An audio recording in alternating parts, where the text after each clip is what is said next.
প্রতিটা দোকান বন্ধ, কিন্তু কেউ কোনো কিছু নেওয়ার সাহস পাইতো না। সব দোকানে দেখা আপনারা বন্ধ।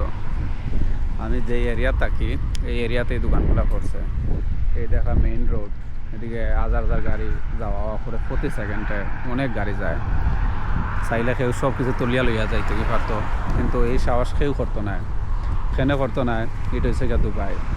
যদি এই সাহস যদি কেউ করে, ধরলেন 1 টাকার জিনিস যদি কেউ নেয়, তাহলে তার তো ফাইন তো আছে, এমনকি দেশও তারা সারা জীবন হলে ফাটাই দিব। তো আপনারা এমন কোনো দেশও ইনভেস্ট করবা যে দেশে আপনার নিরাপত্তা দিতে পারবো। বাংলাদেশ তো আমি এদানিক দেখলাম বড় বড় যে বিজনেসম্যানগুলো আছে তারা শিফট হয়ে যেত আফ্রিকার বিভিন্ন দেশ, উগান্ডার মতো দেশও বাংলাদেশের মানুষে গিয়ে ব্যবসা করলো, বিজনেস করলো, অনেক বড় বড় কোম্পানি ওপেন করলো।